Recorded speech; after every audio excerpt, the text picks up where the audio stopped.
Bom dia, a paz do Senhor, meus irmãos, que Deus abençoe a todos de uma forma poderosa, amém? Espero que todos estejam bem, para a glória do Senhor.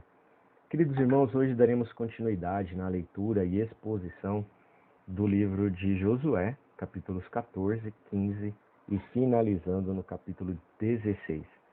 Amados irmãos, capítulo 14, a partir do versículo 1, veremos que esta introdução sobre a distribuição da terra enfatiza os levitas, que foram mencionados anteriormente. Este prefácio, irmãos, também destaca Deus como sendo aquele que concede a terra a Israel, e faz isso ao mencionar seus comandos a Moisés e citar Eleazar, o sacerdote assistente, na distribuição da terra. Tal fato mostra que a herança da terra era uma questão religiosa e não apenas uma negociação de propriedades. Versículo 2, vemos que a função de Deus como concessor da terra também é enfatizada pela menção do sorteio. Deus havia ordenado que fizesse um sorteio para determinar a herança de Israel. Contudo, dizer que a herança seria decidida pela sorte não significava que a decisão seria ao acaso, pois o próprio Deus determinaria quem ficaria com qual pedaço da terra. E aqui nós vimos isso em Josué, capítulo 18, versículo 8, e também em Provérbios, capítulo 16, versículo 33. O sorteio, irmãos, também é mencionado em Josué, capítulo 15, capítulos 16 e capítulo 17, todos no primeiro versículo. Versículo 6, Caleb é descrito aqui, em outras passagens, como quenezeu. Os quenezeus formavam um grupo não israelita que descendeu de Esaú por intermédio de Kenaz. Ao que tudo indica, irmãos, alguns desse grupo associaram-se a Judá em uma época anterior. Alguns acreditam que Caleb, um dos homens mais fiéis a Deus em sua época, pertencia a uma geração de família não israelita. Versos 10 e 11, veremos que, de acordo com o versículo 7, Caleb tinha 40 anos quando foi enviado a Canaã como espia. Passaram-se 45 anos desde então. Considerando dos 85 anos de Caleb, 40 foram gastos nos desertos. A conquista da terra prometida durou 5 anos. Versículo 12. Foram os gigantes anaquins que colocaram medo em 10 dos espias israelitas 45 anos antes, desencadeando então a rebeldia de Israel contra Deus. Caleb não os temia agora, e tampouco os temera antes, mesmo que ele estivesse consideravelmente já idoso, já velho. Como ele disse, porventura, o Senhor será comigo? Esta declaração, irmãos, expressa essa certeza, que ele tinha confiança, que Deus sempre esteve com ele. Versículo 14 do capítulo 14. Veremos aqui, irmãos, a total devoção de Caleb a Deus não foi colocado em questão, mesmo no deserto. Ele foi inteiramente fiel ao Senhor. Como consequência, Caleb recebeu a terra que pedira. Na Bíblia, irmãos, nas Escrituras Sagradas, as pessoas são algumas vezes recompensadas em vida pela fidelidade a Deus, mas nem sempre. A bênção final do cristão, irmãos, virá na eternidade. Aqueles que colocam sua esperança nessa promessa não perderão nada, amém? Não importa o quanto sofram nessa vida. Queridos irmãos, versículo 15, e finalizando então o capítulo 14, veremos que Kiriat Arba era o antigo nome da cidade de Hebron. Significa cidade de Arba. Arba foi o maior dos anaquins e é mencionado apenas aqui em Josué, capítulo 15, versículo 13, e também no capítulo 21, versículo 11. E a terra repousou da guerra. Essa afirmação, amados irmãos, reflete Josué, capítulo 11, versículo 23, que conclui a passagem bíblica que fala sobre as batalhas do norte e também do sul. Iniciando, amados irmãos, o capítulo 15, veremos que nos versos de 1 a 12, os limites de Judá ao sul de Canaã são agora descritos em detalhes. Isso consolida a importância da herança e o local exato que cada tribo recebeu. Versículos 13 a 19, veremos que essa segunda passagem acerca da herança de Caleb explica como ele também tomou Debir, outra cidade originalmente conquistada por Josué, mas que, evidentemente, voltara para as mãos dos cananeus. Esse trecho bíblico traça um paralelo bastante próximo ao de Juízes, capítulo 1, versículos 12 a 15. E aí eu incentivo aos irmãos a lerem essa referência para dar aí um melhor entendimento ao texto. Amém? Versículos 20 a 63 do capítulo 15. As cidades que Judá herdou somavam mais de 100 e incluíam os povos e povoados anexos. A lista apresenta 4 partes. A primeira delas, cidades no sul, que vai do versículo 21 ao 32. Segundo, as cidades nas terras baixas, que vai do versículo 33 ao versículo 47.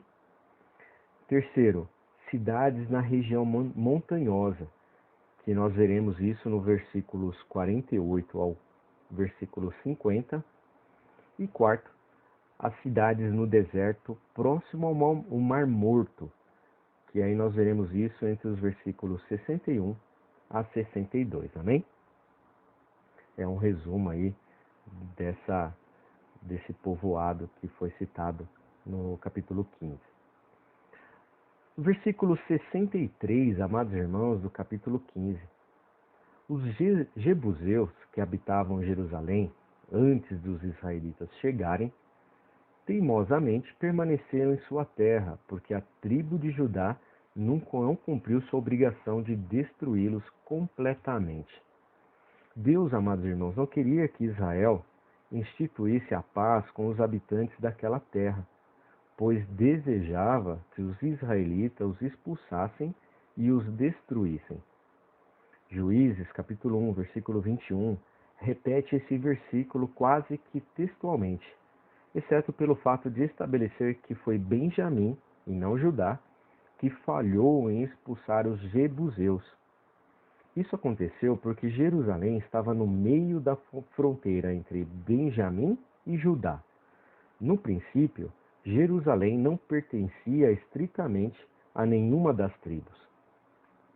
A tribo de Judá conquistou Jerusalém posteriormente, mas Benjamim não expulsou os jebuseus de sua parte de terra conquistada.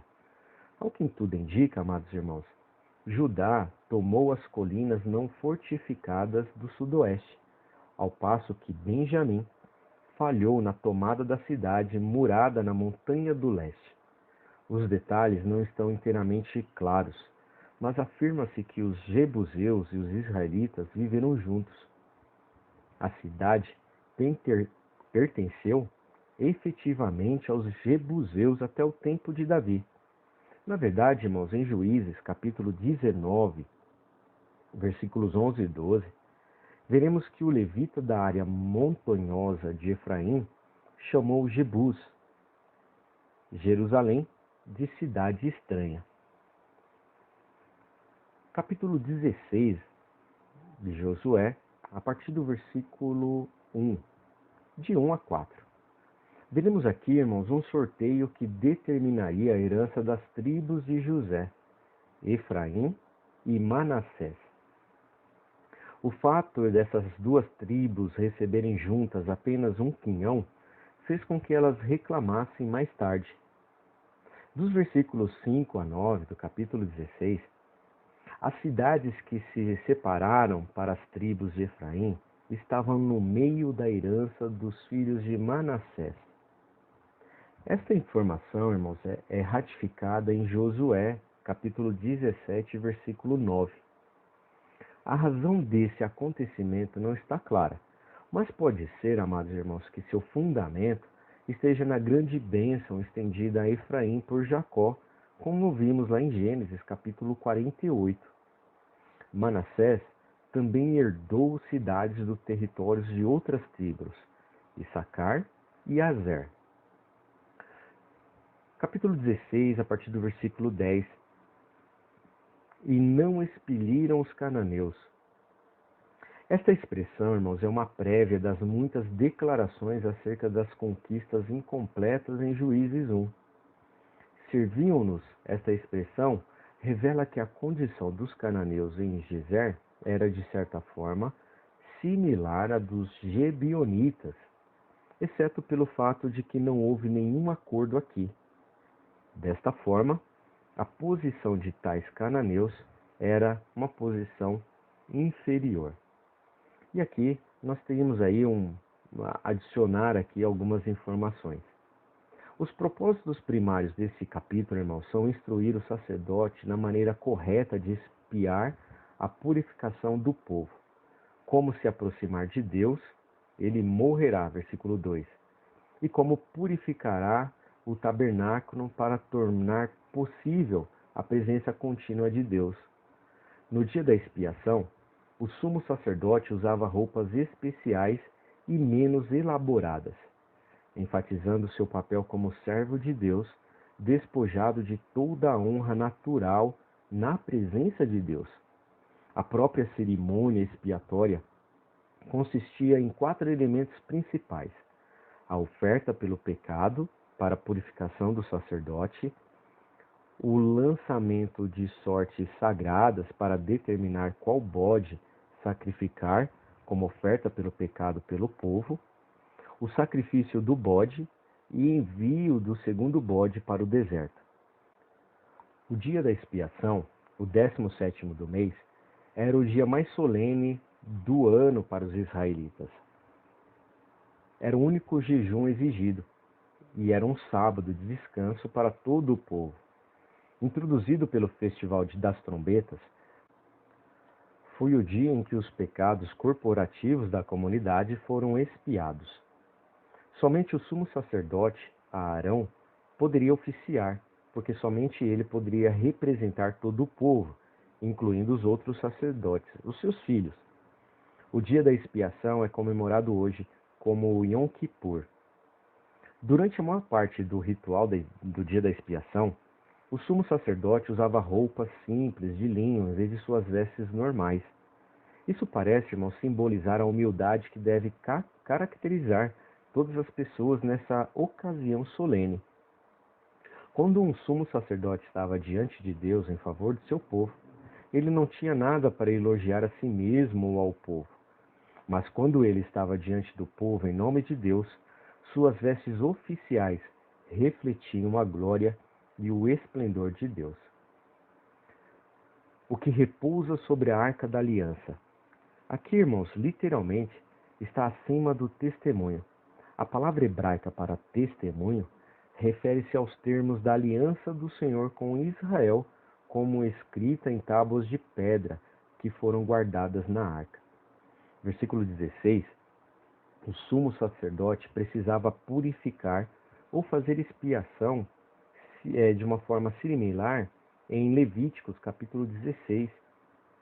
O lugar santíssimo e o resto do tabernáculo, ao longo do ano, os pecados dos israelitas haviam cometido trouxe impureza a todo o santuário. Se o tabernáculo deveria continuar sendo o local de encontro com Deus no próximo ano, deveria então, amados irmãos, ser purificado. O mesmo se aplica ao altar. Amém? Do capítulo 16, entre os versículos 23 e 28, veremos que esses versículos tratam das necessárias lavagens de purificação antes de retornar à rotina da vida diária. Para essa cerimônia, o sumo sacerdote tinha que vestir roupas especiais, que ele não usava para nenhum outro propósito. Quando a cerimônia terminasse, ele deveria deixar as vestes no lugar santíssimo. Aqui, irmãos, muitos estudiosos acreditam que o banho e a troca de roupas eram necessários porque o manuseio da oferta pelo pecado trazia contaminação. Versos 27. Para o dia da expiação, o sumo sacerdote tomava o sangue das ofertas pelo pecado no lugar santíssimo. Como resultado, as ofertas foram queimadas e não comidas, como vimos em Levíticos capítulo 4. Versículo 30 do capítulo 16. Você será purificado na presença do Senhor de todos os seus pecados. O dia da expiação, irmãos, tornou-se o dia mais sagrado do calendário de Israel. O povo reconheceu seus pecados, confessou-os diante do Senhor em jejum, arrependimento e alto exame. Os sábios judeus ensinaram que cada pessoa deve primeiro perdoar seu próximo antes de pedir perdão ao Senhor. E finalizando o capítulo 16, no versículo 31. O dia da expiação era considerado como um dia de sábado. Ninguém no acampamento, israelita ou estrangeiro, tinha permissão para trabalhar. E aqui temos uma referência no capítulo 19, versículo 30. Amém? E com isso, amados irmãos, nós finalizamos a leitura e exposição do livro de Josué, capítulos 14, 15 e 16.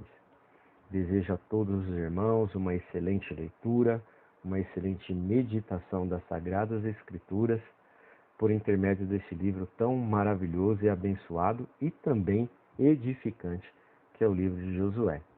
Fiquem na paz, um forte abraço e até amanhã, onde daremos então continuidade na leitura.